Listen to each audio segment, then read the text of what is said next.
We are now looking at Theorem 3. The angle subtended by an arc at the center of a circle is twice the size of a circumference angle subtended at the same arc or chord. So basically, the angle subtended by an arc at the center of the circle is twice the size of the circumference angle. Let's say the circumference angle will be right here, subtended by the same arc. So let us build this arc. Let's say an angle here, and then the same arc or chord subtends another angle. This means right here.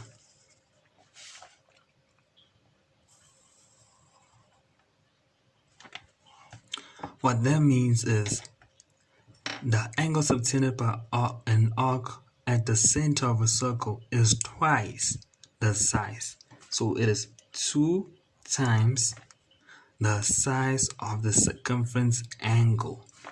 1 times. So let us just say 2 times x and 1 times x. So the angle here by the same arc, that meaning from the same point, if it is subtended within the same point, and then it goes to the second angle at the circumference of the circle, then you can safely say that this angle here is equal to 2 times this angle here. So let us look at an example. So looking at an example, determine the angle A. So basically, as you can see right here, the same arc which subtends an angle at the center of the circle is the same arc which subtends an angle at the circumference of the circle.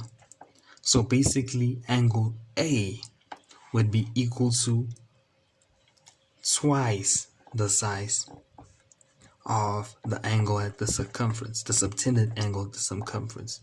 So basically, angle A is equal to 2 times, let us call this B. Sorry for not labeling it. 2 times angle B. Therefore, angle A is equal to 2 times 13, which is equal to 26 degrees. Something I forgot to mention is the reason. We always just call it Theorem 3, as it is here. But the main reason would be that's subtended angle. Angles, let's say let's just remove the subtended angle at center of circle is equal to 2 times subtended angle at circumference. Sorry for the ugly handwriting. Circumference of the circle. I need to work on this handwriting, but yes, this is the reason. Reasons are important in Euclidean geometry. Still looking at Theorem 3, we are now looking at Corollary 1. An angle in a semicircle is a right angle. So a semicircle is like this. Let's say this is the semi. Divides the circle in two. As you can tell right now, there is no angle specifically, just this angle right here, 180 degrees. They're like an angle in a semicircle is right angle. Is a right angle. So basically, let's say right here, if you draw a chord, you can see there's no angle yet. This is an angle here, but now a specific angle. But now referring to, let's make a triangle within the circle. So this is a semicircle. They say the angle within a semicircle. Since this right here is a semicircle, looking at theorem 3, the angle at the center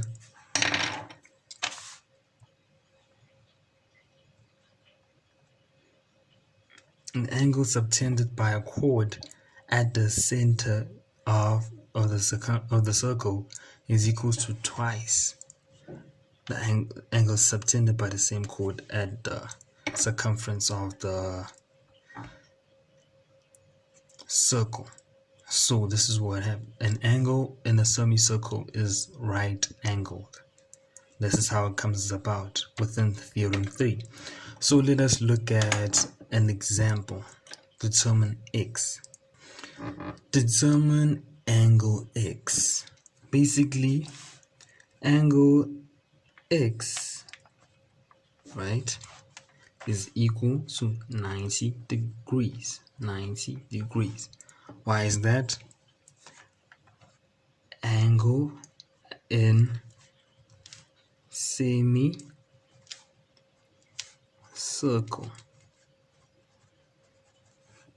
This is angle in semicircle. This is still part of theorem 3. Sorry for the bad handwriting. Theorem 4.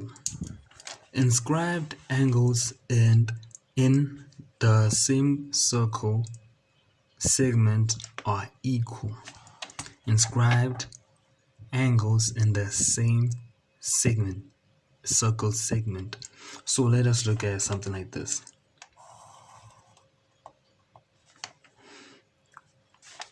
This right here,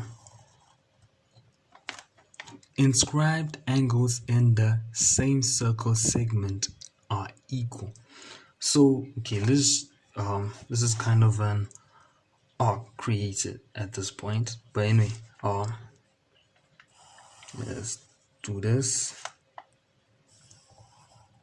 Inscribed angles. So basically, this section right here, like as it is up here and here, these are the same segments, and right here, these are also the same segments. Therefore, inscribed angles in same circle segment are equal. So therefore, this angle is equal to this angle, since they are in the same circle segments. As also looking at how these angles touch the circumference, as it is right here. So let us look at an example. Calculate y. Calculate y. So looking at this, angle x is equals to y. Angle y. Why is this?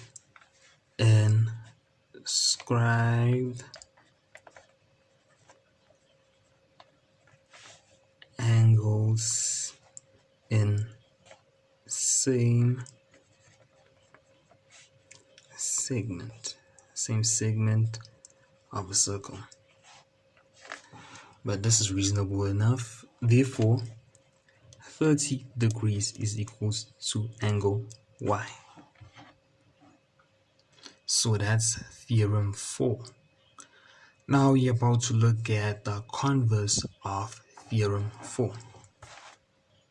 So converse of theorem 4 is, if a line segment joining 2 points subtends equal angles at 2 other points on the same side of the line segment, these points lie on the circumference of the circle. So basically, if a line segment joining 2 points subtends equal angles, so if a line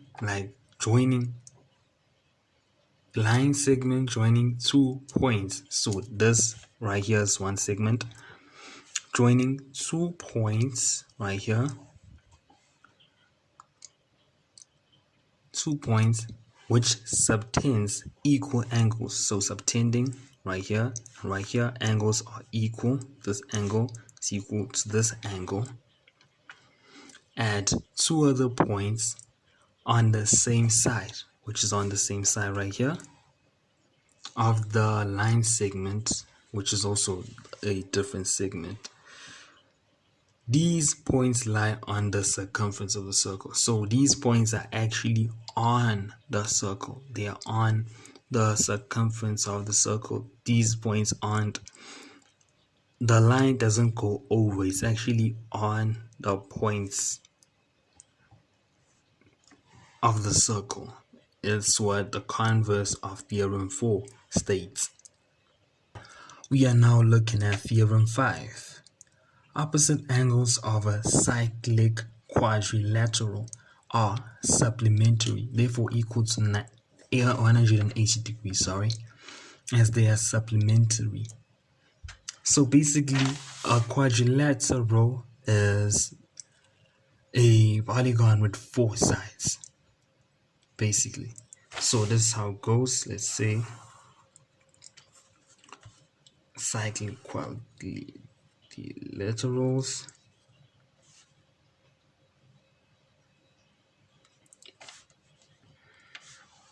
Sorry about that. Cyclic quadrilateral. That's a quadrilateral within a circle. Cyclic quadrilateral. Opposite angles are supplementary. Therefore, let's say this is x, this is y. Therefore, angle. Let's put angle. X is equal. Angle X is equal to angle. No, sorry about that. Angle X plus angle Y is equal to 180 degrees. Hope that is visible properly. Angle X plus angle Y is equal to 180 degrees. Let us look at an example.